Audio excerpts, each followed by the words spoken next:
Hello and welcome, I'm King Gaudi from Saxophone, and in this video I will show you how I made some palm key risers for my alto saxophone customized for my large hands.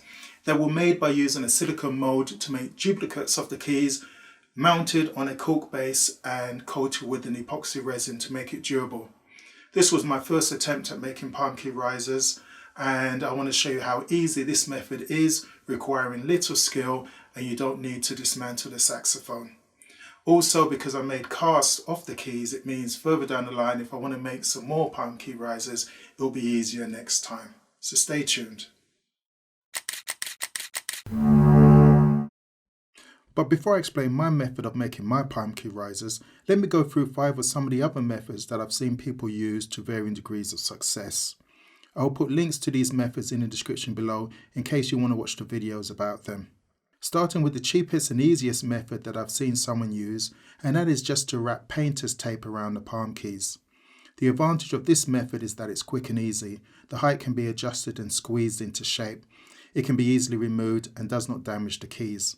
The disadvantage is that it does not look attractive. The next method is to buy the rubber slip-on palm key risers. These usually fall off after playing for some time, but I saw a video suggesting that if you put hot glue in the hole before slipping it over the keys, then it will stay in place.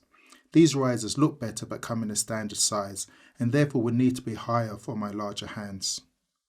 The next method that is a bit more expensive and requires more skill is to make your own palm key risers from a product like Sugru, which is a moldable glue. The advantage is that it can be made to fit your hands and is molded into shape. It also comes in different colors. The disadvantage, in my opinion, is that it does not look attractive. It is difficult to produce a smooth, even finish since most people use their fingers to smooth it out. Furthermore, for strength, the Sugru is wrapped around the palm keys, creating a large mass that looks out of place. Nevertheless, once dried, it can be shaped further using a mini sander or grinder. The last 2 methods are a little more expensive and require a lot more skill, but the results are professional looking palm key risers that will not look out of place on an expensive saxophone. In the first of these 2 methods, the creator stuck pieces of cork sheet into the palm keys and shaped it with a razor blade. It was finally coated with a 5-minute epoxy resin.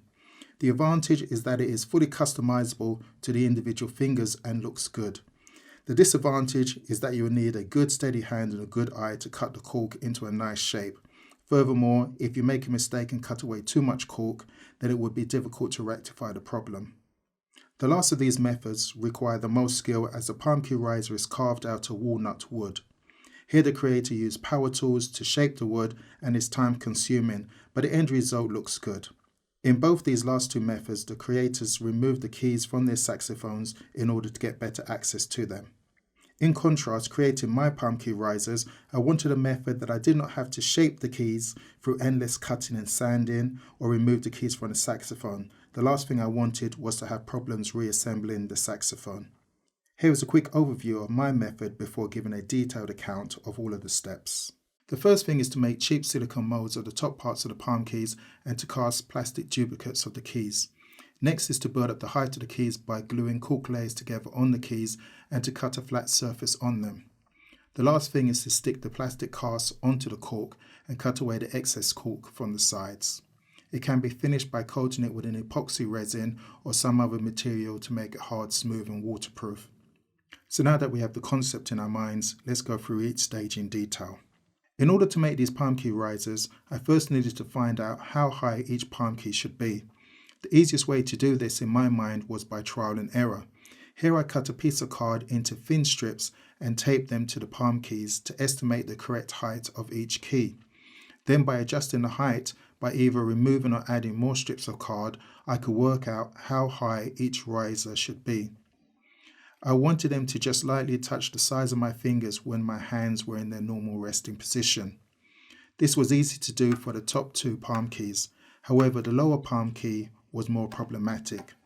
I found that when I pressed the top 2 palm keys, my hand would move down, naturally making the gap between my middle finger and the lower palm key smaller.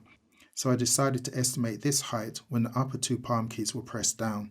This would mean that even though this palm key would be higher than the others, it would not touch my middle finger until the other 2 palm keys were pressed down. This would give a more natural movement of my hand when playing chromatically and would not obstruct the playing of the upper palm keys.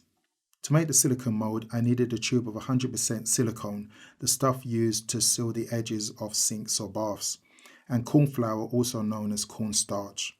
The room needed to be well ventilated, and I started out using gloves since the silicone is sticky, smelly and messy. First I sprinkled some corn flour on the surface, then poured out the silicone using a sealant gun. The trick here is to cover the silicone with the corn flour to remove the stickiness on the outside, and then to work the corn flour into the mixture to remove the stickiness from the inside. It is best to thoroughly mix it on a flat surface before picking it up to mix it in your hands. Keep on adding the corn flour while mixing until the mixture is no longer sticky and is pliable like putty. While it is still pliable, make moulds of the dome parts of the palm keys. Do not wait, as the mixture will begin to harden. I tried two methods here. First, I tried using a piece of plastic with a groove cut in it behind the key to create a flat surface on the mould. I also did it without this plastic. It is easier without, but it had to be trimmed later. Once I was confident that the mould was pressed firmly onto the key, I left it on the key for about an hour to cure and solidify. After the hour, I was able to carefully remove it from the key, trying not to bend it out of shape, and then left it on a shelf to further dry out. I was able to see it was fully cured by testing some of the mould material that I had put aside for this purpose. I also numbered the moulds so I can easily identify which mould was for which key. There are lots of videos out there on how to make silicone moulds. I'll put a link in the description. You may need to try it a few times before you get the hang of it and know what consistency you are looking for. If you're not confident in making your own mould solution, you can buy them from a craft shop. The moulds that were made without the plastic backing were trimmed, and all the moulds were secured to a base. They had to be secured in such a way that when I poured the epoxy into it, it would level out and create a perfect replica of the top parts of the keys. I had to make sure that the mould was not leaning to one side and that I poured in only enough epoxy to reach the edge of the dome part of the key. So once the moulds were secured, I mixed up some Gorilla 5-minute epoxy and poured it into the mould to create the dome part of the palm keys and left it to dry for several hours. When mixing the epoxy, which can take about 20 seconds, you can add a little eyeshadow or acrylic paint to add colour to the mixture. Remember, you want the epoxy to flow freely in the mould, so act quickly as the epoxy solidifies quickly.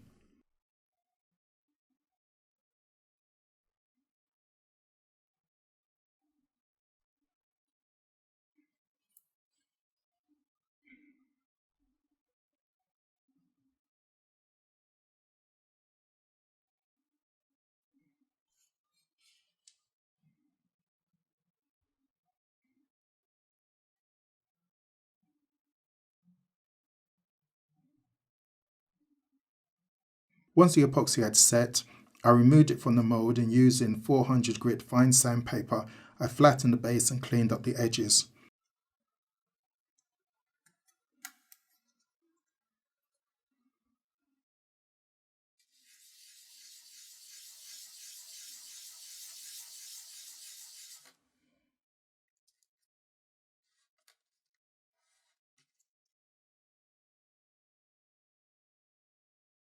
I stuck both of the casts of the upper palm keys to a single small piece of 2mm Cork sheet using the epoxy, but the contact adhesive would also work.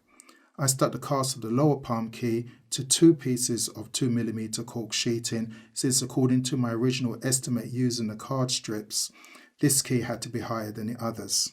In order to stick the cast to the saxophone keys, I needed to build up a cork base. Since I was not removing the keys, I had to make sure that I wrapped the saxophone in case I dropped glue on it. Using contact adhesive, I gave a light coat on the palm keys and on the pieces of cork. When the adhesive was touch dry, I pressed the cork onto the palm keys, ensuring that it followed the contours of the palm keys and stuck to the rim of the keys. Then I trimmed the edge of the cork and cut a flat surface on the top of the dome. This was repeated a second time. I only needed to stick 2 pieces of 2mm cork to the keys in order to create the flat surface needed. This was the most difficult part of the process, and I held the saxophone in my lap, adjusting its position from time to time to get a better angle to cut the cork. You could test how flat it is by placing a flat surface against it, or you could judge it by feeling for high places that need to be shaved down. It does not need to be accurate, as the glue will fill in any inaccuracies, so long as it's not too great.